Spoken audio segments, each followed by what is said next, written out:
kayo no nga makapamati kita kanunay sa pulo sa Ginoo. Tapos yun nga matudluan yun ta matag-adlaw. Amen. Dili lang sa panahon po sa Bible study sa simbahan matag-adlaw yun ta daw yun sa pulo sa Ginoo kayo matudluan yun ta. Amen. So nindot kayo ang wisdom nga gikan yun sa Ginoo. Amen. Amen. Naamang goy human wisdom.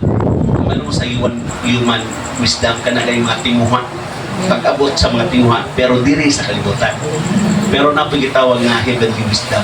Mao ko din pagtinguha nga makaabot kita dito sa langit. Amen?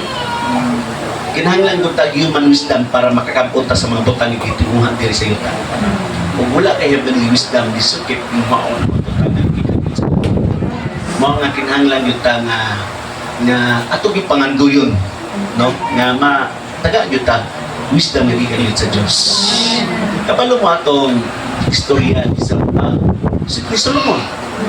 Kato ganing duha ka ginikanan niya atong bibi lahang gilalisan. Ug wala heavenly wisdom ato maluwas ang bata. Di maluwas. Pero tungod kay gitagaan siya wisdom nga gikan sa Dios, nasulbad yun maluwas ang bata. Di man ka nga iyang style na lang nga hation, kaya nga naman giawayan man sa duha ka inahan ang bata. So kung hation, mamatay yun ang bata, mamatay. So ang isa tong ningon nga ginikanan nga sige ana na lang. Nga kay namang gyud toy niingon nga sige ayo lang na tungaa, ihatag lang niya. Tungod sa wisdom nga gikan sa Ginoo, ang bata ihatag atong Ginoo. Mo na gyapon sa tuwa kinahanglan gyud nato nga magiyahan gyud ta sa kaalam nga gikan sa Ginoo. Amen ba? Amen. Mo na nga kinahanglan gyud nga ato yung halipon ang pulong sa tuwa kinabuhi. Matagusan na namang ipulong, di ba? Ato yung tugutan nga ang pulong mo gyud na kanunay mo dasig nato. Maluya man gyud ta. Amen. Kita tanan ba ni agi kaluyaw? Amen. Pero kung wala ang pulong sa Ginoo, tuloy-tuloy na yun na. Unsa nga ito bro, atong verse nga kung i-share, atong tanawa nga. Katong sa usang nga tao nga nagpadayon, ibalik sa iyahang binuhatan. Si 2 Peter 2:20. Basaw na. 2 Peter 2:20.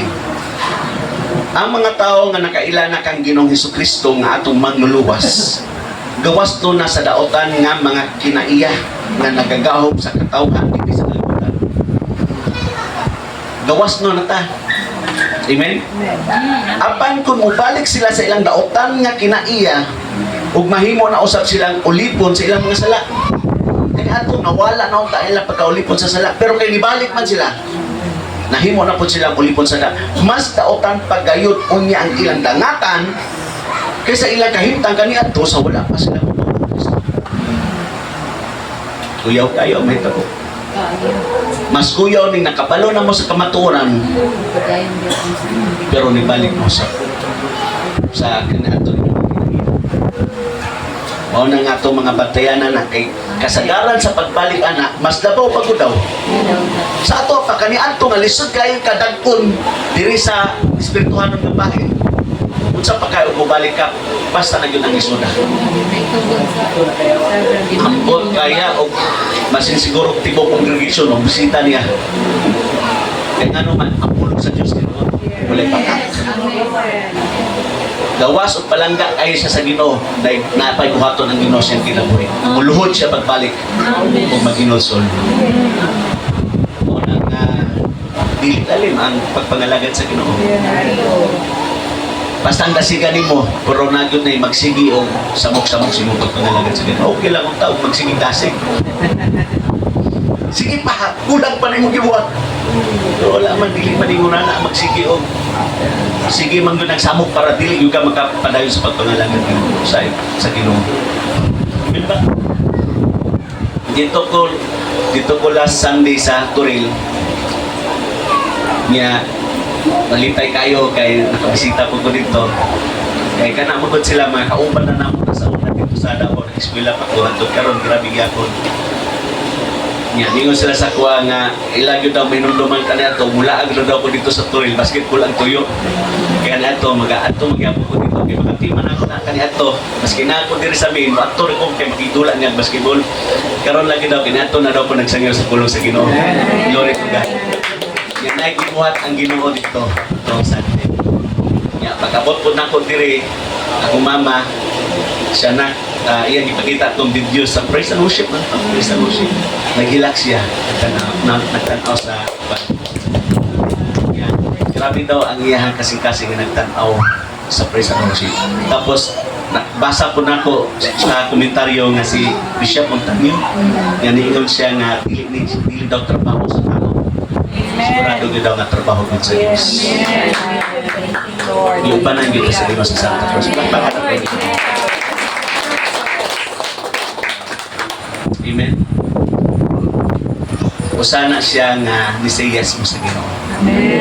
No, kay dili mo na trabaho, dili na makaya lang sa pipila lang ka mga tao. Kung dili ka mo nakig-partner gyud mo, dili sa pag-dili sa Ginoo. No, og tanan ninyong gibuhat ang Ginoo gyud ang mobalos. Dili mo kawangon sa Ginoo. No? Wala ganito na makakwanta, makahatag bitaw tanang kanang itang mga tao nga wala na to. Wala kayo na to ikuan ba nga, ato lang hatagan. Tapos niabot ang time, gidala ko dito sa Manila. Kaya yun, naman ang gibuhat ka dito sa high school pa siya. Kung nahimo na sa tao, sa mga kaya sa Ginoo. Bisan lang og nagbuhat lang kag maayo ngadto sa mga tao. Nagiging sa Ginoo, ang Ginoo gid ang mobalos. Mao nga mo experience gyud ka sa nagdagkong butang gikan sa Ginoo. Dili mo Pilipino. Sa tanan nga akong nakita nga naninuod sa pagpangalagad sa Ginoo, tanan gyud prosper. Wala gyud kasagdan sa Ginoo. Mao ko na sa inyo kinabuhi dili mo kasagdan sa Ginoo. Kamito pa din mo sa Ginoo. Amen. Daghang makaila bisan pag dili pa mo makasugid sa pulong sa Ginoo sa inyo palang kinabuhi. Malipay sila, mapanalangin sila. Kung maluwas sila tungkol sa mga kinabuhi. Amen ba? Mao na nga imo katapat padayon kita. Hallelujah. Amen. Panultihon 16 verse 16. Mas labi pang maayo nga makaangkon og kaalam ug pagsabot kaysa bulawan ug pilak. Tama ba? Bulong sa Ginoo.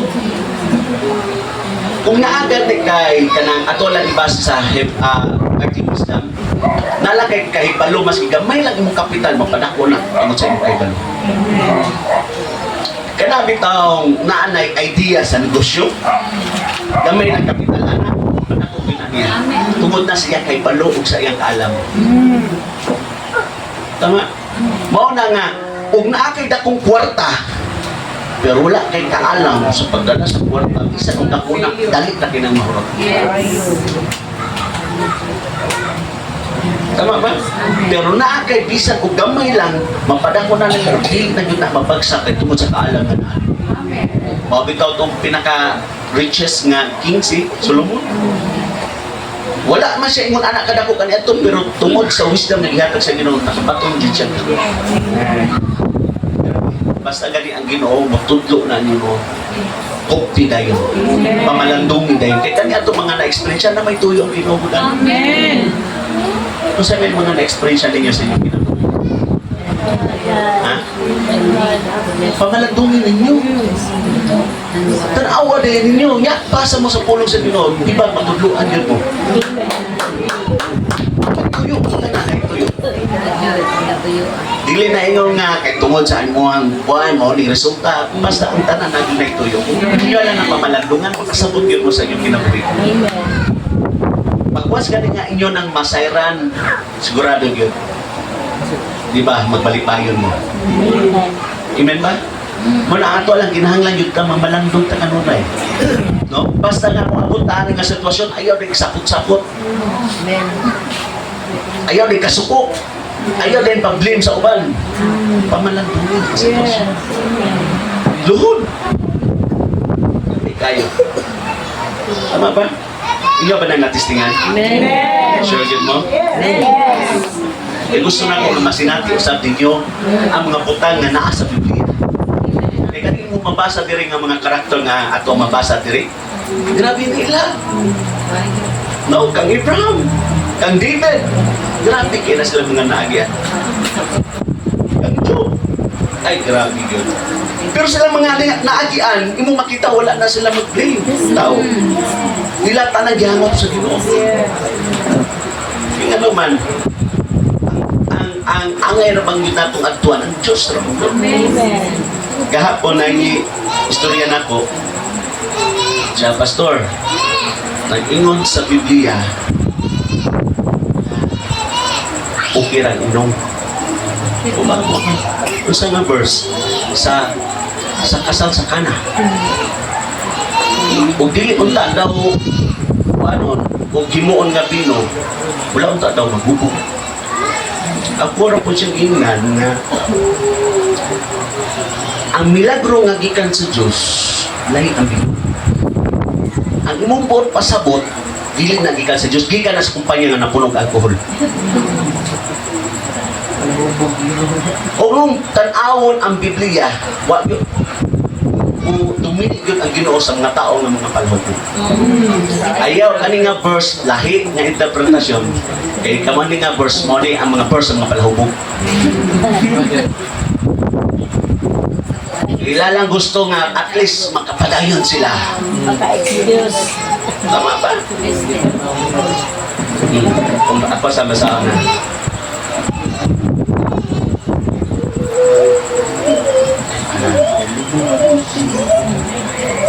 Apa mo diha? Amen. Maining sa sayon gyud ang pulong sa Ginoo. Ako ang i-share sa iyang Ephesians 5:18.